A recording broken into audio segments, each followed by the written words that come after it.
పెట్టాను. దీనివల్ల ఎవ్వరు కూడా తప్పించుకోలేరు. ఈ రోజు మీరు చూస్తే 7 గంటలకు ప్రారంభించాం, 10-11 గంటలకు 10కే 80% పింఛన్లు డిస్ట్రిబ్యూట్ చేశారంటే మనస్ఫూర్తిగా అధికార యంత్రాంగాన్ని అభినందిస్తున్నా. పేదవాళ్లకు మీరు అండగా ఉండండి, మీకు తోడుగా నేను ఉంటానని అధికార యంత్రాంగానికి కూడా విజ్ఞప్తి చేస్తున్నా. నాకు కావాల్సింది ఒకటే, ఈ పేదవాళ్ళ జీవితాల్లో వెలుగు రావాలి. మీరు ఆనందంగా ఉంటే చూడాలని ఏకైక కోరిక తప్ప నాకు ఇంకొక కోరిక లేదు. మొన్న మీరందరినీ చూశాను, 5 ఏళ్లు పరిపాలన. మీరు ఈ విషయం కూడా గుర్తుపెట్టుకోవాలి. రాష్ట్రాన్ని విధ్వంసం చేశారు. ఓసారి మన చిత్తూరు జిల్లాలో అడవి పందులుంటాయి, అవి పొలం మీదకి వస్తాయి. తినిపోతే పర్వాలేదు, తిన్నంత తిని మొత్తం తొక్కేసిపోతాయి. అవునా కాదా? 5 ఏళ్లు ఇదే జరిగింది. నేను 4వసారి ముఖ్యమంత్రి. నాకే అర్థం కావడంలో ఇప్పుడు ఏం చేయాలని దిక్కుదోచని పరిస్థితి వచ్చింది. కానీ మీరు ఒక మంచి పని చేశారు. కష్టాల్లో ఉన్నప్పుడు విజ్ఞత ప్రదర్శించారు. ఆ విజ్ఞతే ఎన్డీఏతో పొత్తు పెట్టుకొని మేమందరం కలిసి పోటీ చేస్తే, నేను, జనసేన, బీజేపీ పోటీ చేస్తే 93% సీట్లు గెలిపించిన ఘనత ఆంధ్రప్రదేశ్కి దక్కింది. అది ఒక సంజీవునిగా పనిచేసింది. అంత మునుపు 2019లో మీరు అనుకున్నారు నేను అన్ని చేసి ఇంకా ఎక్కువ చేస్తారని. కానీ వచ్చిన తర్వాత అర్థమైంది, ఎప్పుడు కూడా మీరు ఒక విషయం గుర్తుపెట్టుకోవాలి, ఏ నాయకుడికైనా బాధ్యత ఉండాలి. ఈ రోజు ఉంది, రేపు ఉంది, ఎల్లుండి ఉంది. ఒక ఇంట్లో మీ ఊర్లో ఒక కుటుంబ పెద్ద ఉంటాడు, ₹1,00,000 ఆదాయం వస్తుంది, 3 లక్షలు ఖర్చు పెడతాడు. ఆయన ₹1,00,000 తాగేస్తాడు. ఇంట్లో వాళ్ళకి తలా కొద్ది పంచేస్తాడు, ఎవరు అడగకుండా.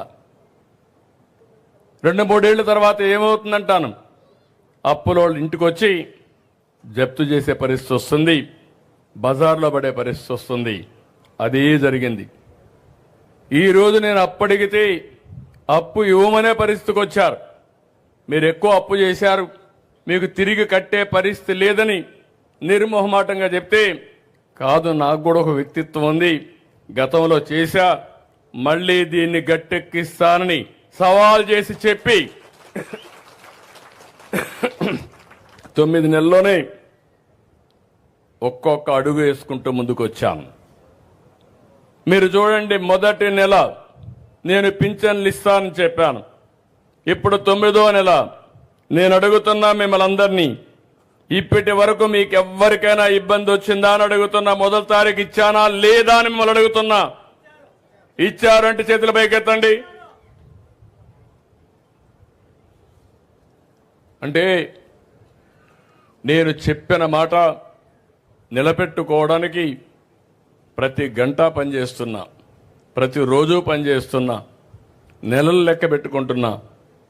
నేను పరిగెత్తున్నా, మా అధికార యంత్రాంగాన్ని పరిగెత్తిస్తున్నా, ప్రజాప్రతినిధులు కూడా చైతన్యవంతులు చేసి ఈ కార్యక్రమంలో భాగస్వాములు చేస్తున్నాం. అందుకే ఈరోజు మీ అందరూ గుర్తుపెట్టుకోవాల్సింది, ఈ పింఛన్లతోనే నేను ఆపడం లేదు. ప్రతి ఒక్క వ్యక్తికి కూడా ఆర్థిక స్వావలంబన రావాలి. పేదవాడు జీవితంలో పేదవాడుగా ఉండడానికి వీలు లేదు.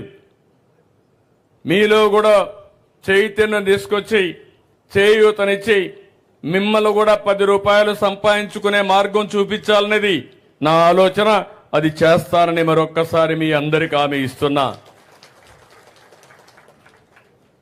ఈరోజు అందరినీ చూశాను, మీ ఊర్లో అందరికీ సెల్ ఫోన్లు ఉన్నాయి, స్మార్ట్ ఫోన్లు ఉన్నాయి.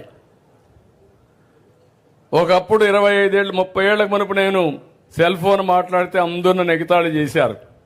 ఇప్పుడు ఆ సెల్ ఫోన్ లేకపోతే మామూలు పిల్లలు కూడా సెల్ ఫోన్తోనే పుట్టే పరిస్థితికి వచ్చారు. పుట్టంగానే సెల్ ఫోన్ ఇస్తేనే ఏడు పాపేసే పరిస్థితికి వచ్చారు. అలాంటి పరిస్థితుల్లో మనం ఉన్నాం. నిన్ననే మీరు బడ్జెట్ చూశారు, ఈరోజు పేపర్లు అన్నిట్లో వచ్చాయి. మీరు ఒకసారి ఈ బడ్జెట్ను చూస్తే ఇది తొలిసారి ఫుల్ బడ్జెట్ పెట్టాం. నేను ఎన్నికల ముందు మీ అందరికి ఒకే మాట చెప్పాను, సంక్షేమ కార్యక్రమాలు పేదవాళ్ళకి ఇవ్వాలి. అందుకే సూపర్ 6 ఇస్తాను. ఎన్నికల మేనిఫెస్టోలో ఏం చేస్తానో చెప్పాను. కానీ ఈరోజు చూస్తే నేను ఆ రోజు చెప్పిన దానికంటే ఇంకా లోతైన గోతులు ఉన్నాయి. రాష్ట్రం అంతా ఎక్కడ చూసినా నాకే దిక్కు తెలియడం లేదు. ఒక అఘాతం ఉంది. ఈరోజు కేంద్రాన్ని కూడా ఎప్పటికప్పుడు అడిగి ఇవన్నీ కూడా మీరు చూస్తే మనం ముందుకు పోయే పరిస్థితికి వచ్చాం. నేను ఎప్పుడూ ఒకదానికి కట్టుబడి ఉన్నాను.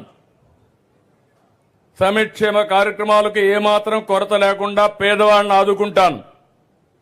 అదే మాదిరిగా అభివృద్ధిని పరిగెత్తిస్తాను. అభివృద్ధిని నిర్లక్ష్యం చేస్తే సంపద సృష్టించబడదు.